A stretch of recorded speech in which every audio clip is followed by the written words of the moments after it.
Hey guys, we don't really have much content this week, so I've said in my previous video, if you have suggestions of videos you want to see, let me know.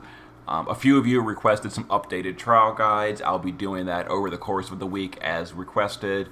But something else I've gotten requested in the past, as well as again, is to show how I do my process to plan out and prepare for things like Dark Visions and Clash of Wills.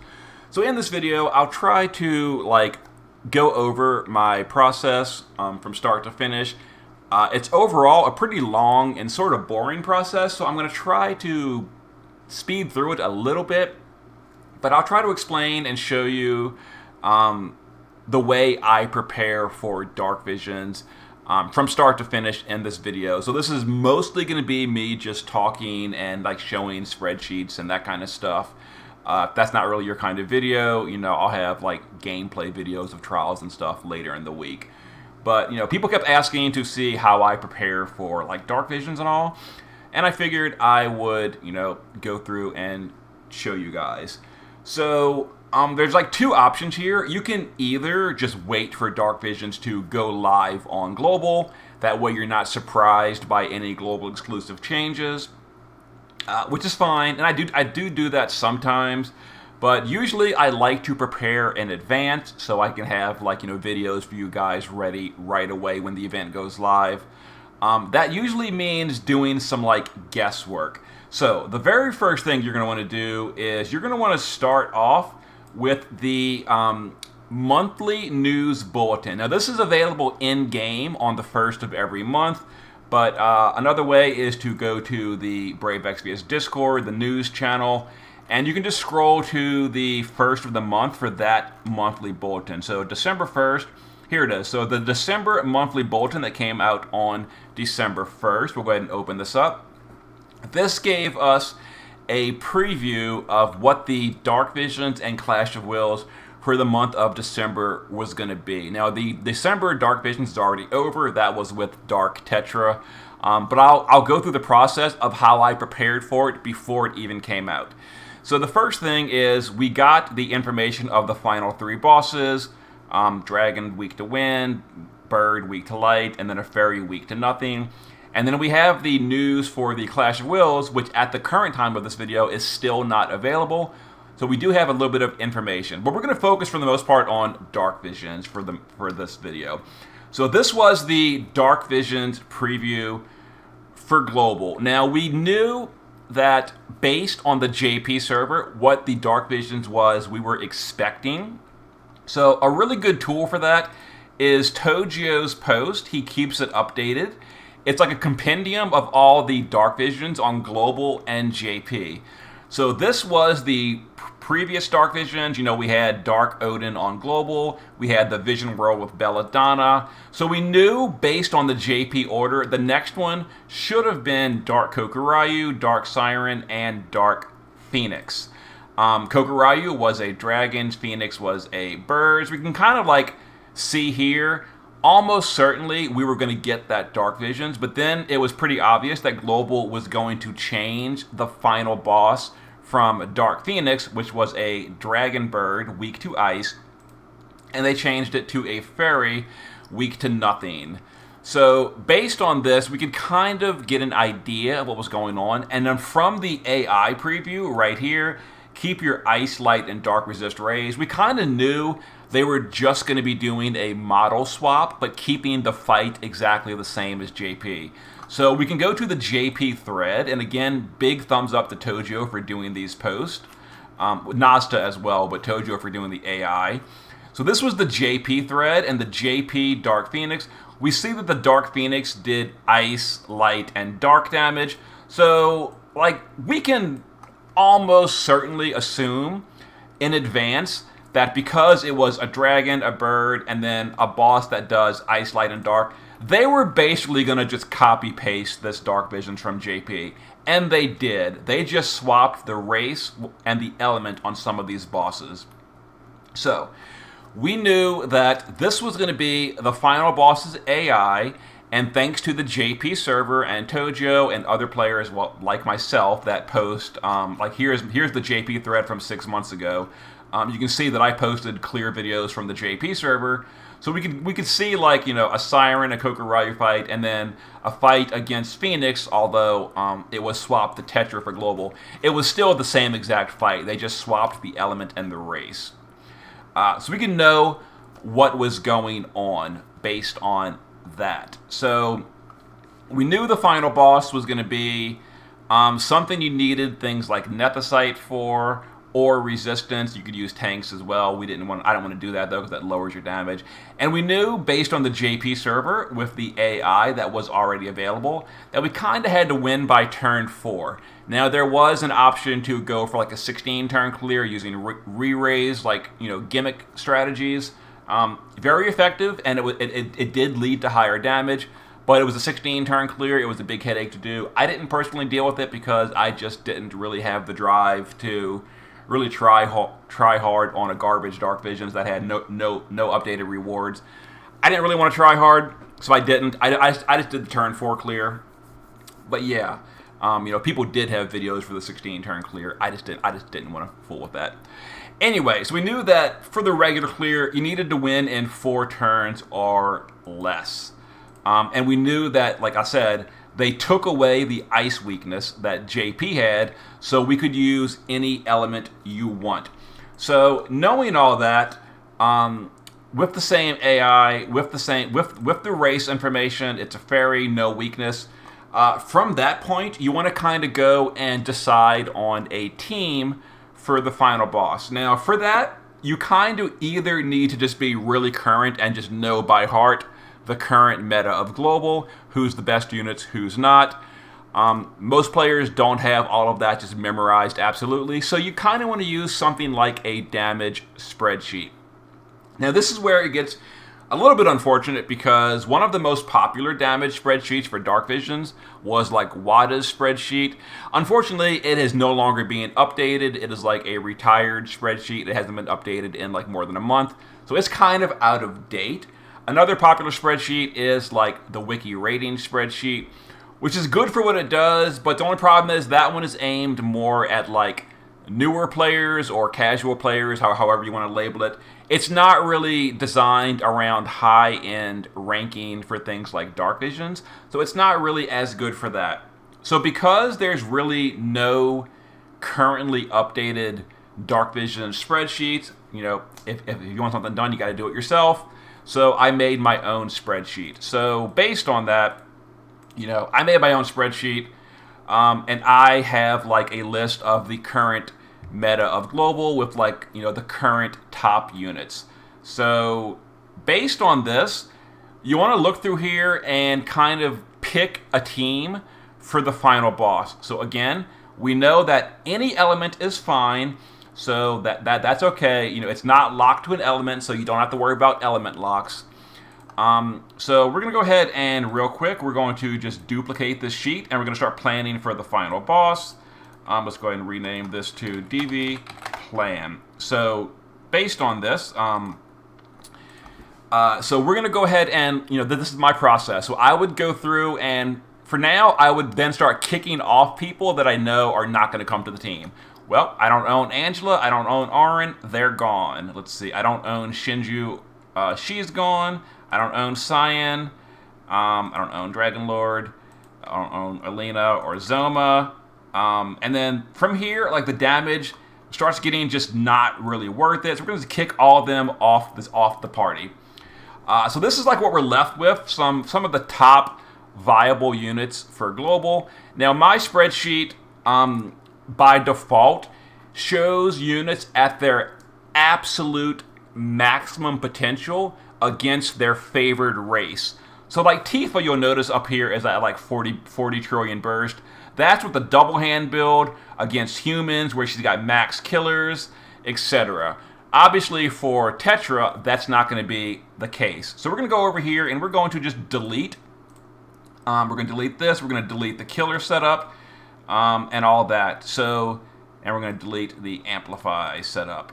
So we're going to have to go start building some units against Tetra, and we're gonna update their builds to get a better idea of who is going to be worth bringing to the Dark Visions fight. So I'm gonna pause here real quick, and then I'll show you the process for checking viability against specific races. See you in a second. Alright guys, so after you've got a list of your viable units, now we're going to go to the builder and start updating their builds. So we're going to go to the builder over here, and now we're going to start checking builds for units like the ones we're going to be checking. We're going to be updating their builds to be against the specific boss. Let's start with Sephiroth. So Sephiroth is pretty easy to build for.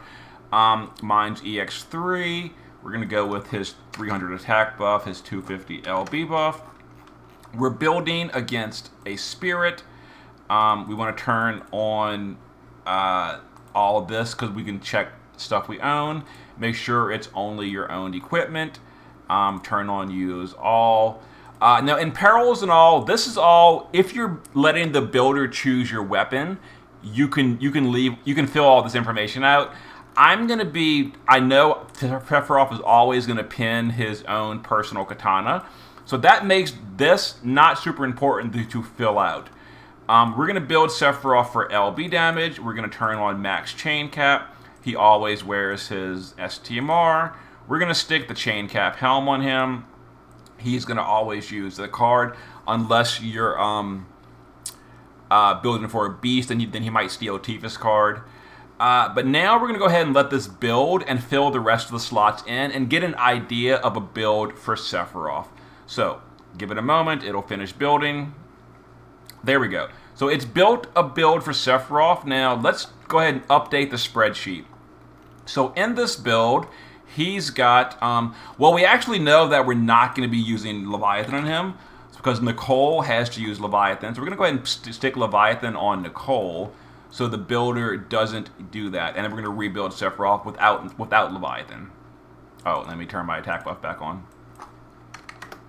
There we go. And then let this finish building. Going through the builds, checking options for DPS. Okay, so then turn this back off. So here is the build it's choosing for Sephiroth, assuming he gets to wear all the best gear. So he's at 7655 attack power, so 7655. He's at maxed killer, and I know we're going to be using a killer buffer, so we're going to change his killer to 300 plus 150 buff, so it's actually going to be 450. His amp is 50, and then the stat buff we're using is, let's go ahead and erase this. We're going to be using Nicole's. Let's go ahead and change the party stat buff to 350. So here is Sephiroth's updated burst damage against Tetra using this build.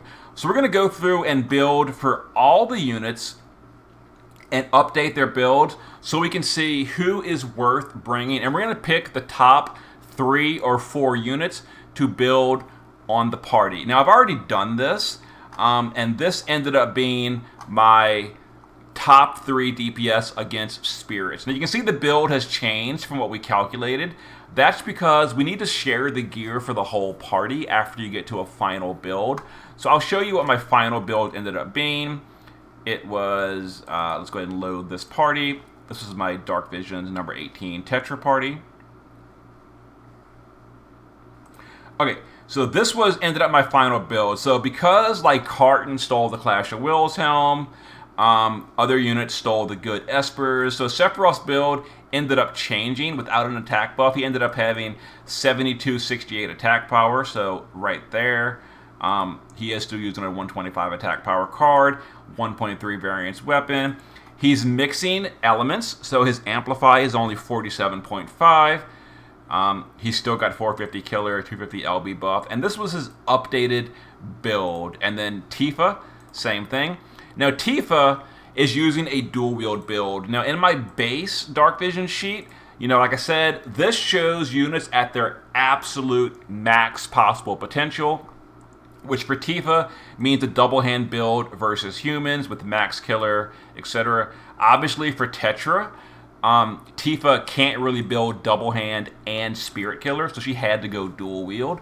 So she's using a 1.15 variance weapon, so we updated that. Here's her unbuffed attack power. And then she's using a 35 weapon and peril from Cacteria. So basically you just go in here and you fill in all the updated stats for the build for the boss. We're using, here's the killer, here's the setup. And then Carton is using the double hand build in my team. As you can see here, Carton is using double hand, and he was able to steal gear from Max Killer while double handing, which was what my build I used. So after you go through and check your DPS, use a spreadsheet, determine who's your best units, and you can get an idea of who to bring for the team. And as far as your support units, you can use the builder for that as well. We're going to go to unit search right here.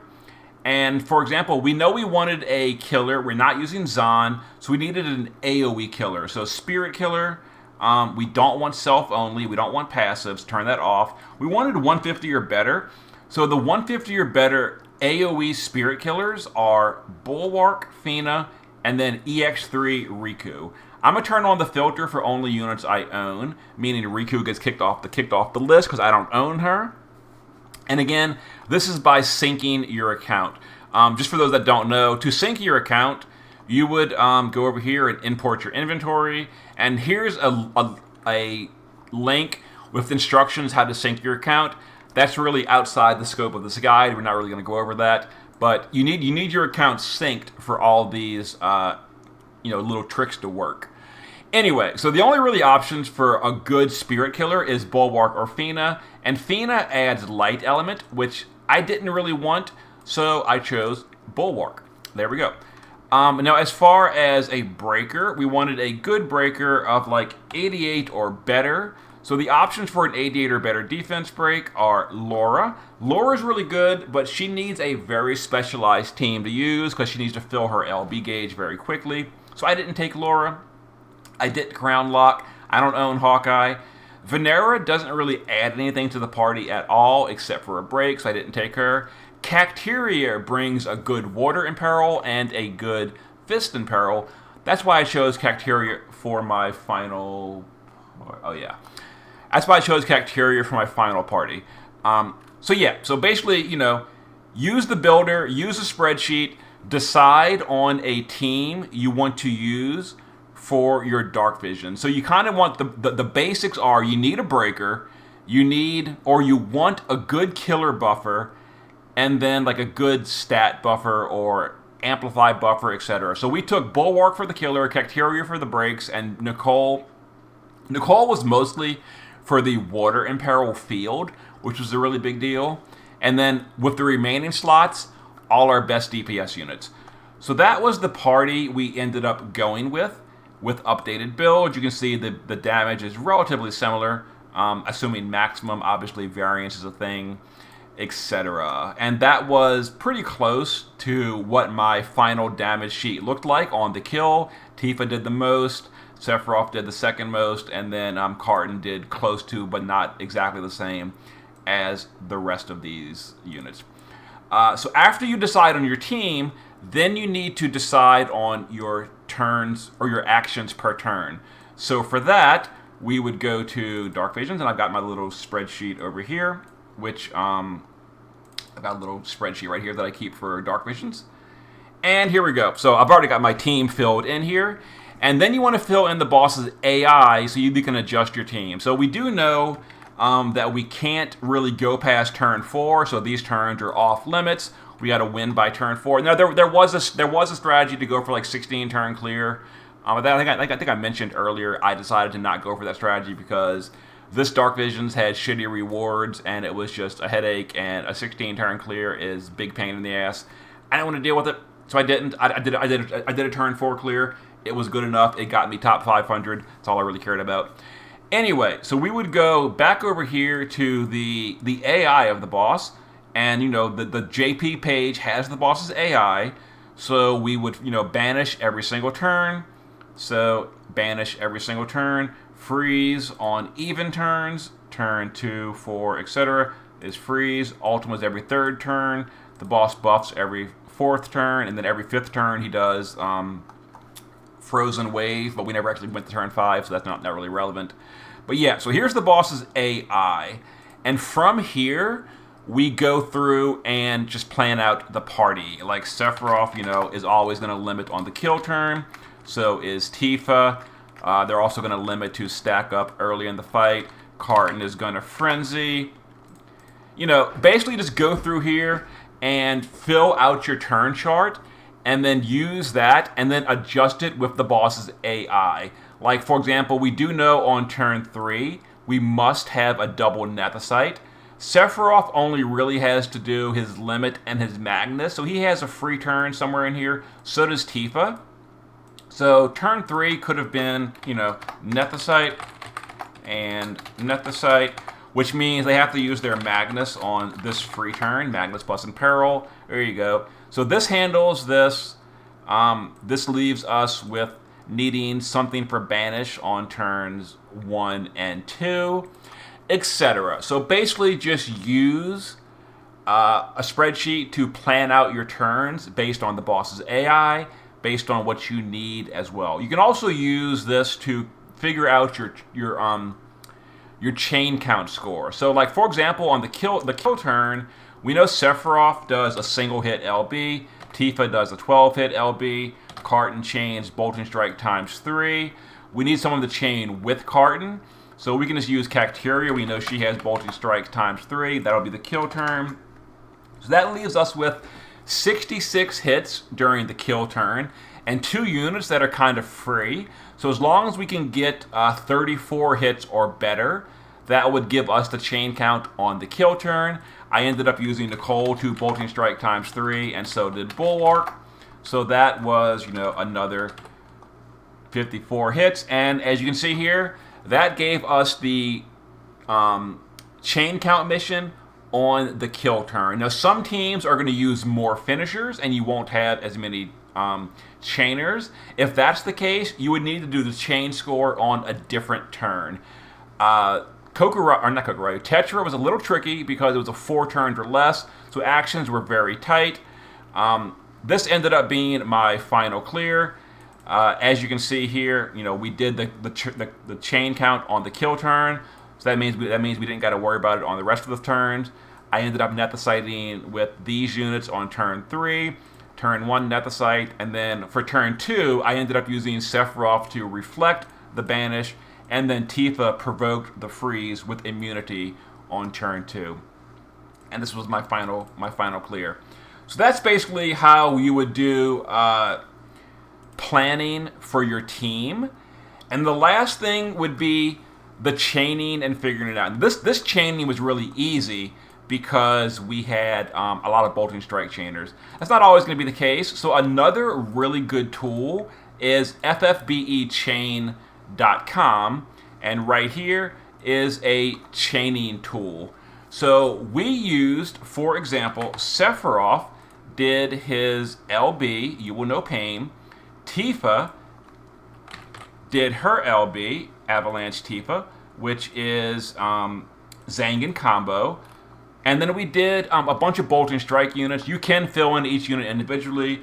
I'm just going to use Elena because it's super easy. Blade of Crystal ×3 is bolting. We're going to copy it. We're going to copy it because it's the same frame. It doesn't really matter what the unit is. And here is the chaining that you can use to plan it out. So we do know that we'd want like Sephiroth to hit later in the chain. So we would slide him. And there we go. So Sephiroth hit later in the chain. We would also, for example, let me show you another cool trick. Let's do this, and let's do Zahn, because it's a different unit. And I think Paralyzing Darkness is his Bolting Strike. It is. So we're going to use like paired chainers to delay the chain. And if you remember, if you saw my clear, you know that I started the chain with Bulwark and Cacteria because they were AoE chainers. And we wanted them to go first before the big damage came in. And then Nicole and Carton chained together later in the chain while Tifa and Sephiroth capped that. So the way we're going to do this with this tool is we're going to use one of the Bolting Strike chainers. We're going to slide this, and we're going to move the chain to where it starts later, but we're going to make it overlap. Then Sephiroth is going to hit late in the chain. We're going to have Tifa hit later in the chain as well. And then we're going to use the duplicate button to duplicate those chainers. And we're going to duplicate Zahn right here. And boom. There's our perfect chain. As you can see here, total combo 120. Here's our paired of chainers where they build the chain. Once the chain is built to max modifier over here, also to the point where their third cast is no longer going to cancel if the boss dies, Tifa jumps in here, Sephiroth caps here, while the other chainers that are single target chainers or that are single skill chainers like Cardin and Nicole, they jump in here and their chains won't cancel if the boss dies. So here is a setup with chain. And now you can use over here, if you're using an emulator, you can use this to get like just a copyable macro, and one button will give you, it'll execute this for you with one button. You can set the macro to your emulator, click copy that into your macro of the emulator, and it'll make chaining super brainless. And now as far as how to do that, again, that is kind of outside the scope of what this guide is. This is more like how to plan for it, not how to run an emulator. There are guides online. You Google, Google like tutorials on how to use an emulator if you really want to. But anyway, that would be a good trick to set up your chaining. Is ffbechain.com/chain. This is a great tool made by Bismarck, so thanks to him. Thanks to Learguard for the builder. I use this constantly. I use this site constantly. Get a DPS spreadsheet. And yeah, so you do all of that and you plan out your turns. You fill out your turn chart. And that's pretty much how I plan for Dark Visions. And then, of course, after all this pre-planning, you get everything good to go. And then it turns out that Global, like, after all your planning, you do all this, and then Global, like this one up here, they change things. All of a sudden, all that planning was, the boss changed to a totally different boss. But yeah, so if you want to pre-plan, always keep in mind that Global can and does change things. So your planning may all be for nothing if Global changes the boss and it no longer works. But that's the risk you take if you want to plan in advance. So hopefully I have gone over how I prepare for a Dark Visions fight. I know I might have rambled a little bit. People asked to see my process. There it is. So just a real quick recap. Start off, get your preview from the Global Monthly News Bulletin. Go to the JP page and look at the next Dark Visions. For example, the next Dark Visions Global is going to get is either going to be the Legend of Mana Part 2 Vision World, or it's going to be this JP Dark Visions number 21, which in JP it was Dark Anima. Global may or may not change it, but you can plan for that. On January 1st, we should have a better idea which one of these two we're going to be getting. After you have your team planned, go to a DPS spreadsheet, decide on your best possible units, filter it out by units that you actually own, then filter it even further based on real builds versus the actual boss itself. After that, plan out your team. After you plan your team, gear your team. After you gear your team, plan out your chaining. After that, go in and do the fight, and hopefully you rank well. Okay, that's been my Dark Visions process. And again, for Clash of Wills, same thing pretty much. Clash of Wills is a lot harder to pre-plan for because we have no information from the JP server, and most of my Clash of Wills stuff is honestly done after the fight goes live. I don't really do very much pre-planning for Clash of Wills because it's almost pointless. I tried it in the past. I spent hours planning a party. Oh, the next boss is going to be like an undead dragon. It's Asta. So I built a party, and then the boss does stuff we didn't expect. The whole party is ruined. Yeah, so nowadays, I don't pre-plan for Clash of Wills. Clash of Wills plans happen after the fight goes live. I can see what the boss does. Then I start planning for the fight. Anyway, see you guys next time.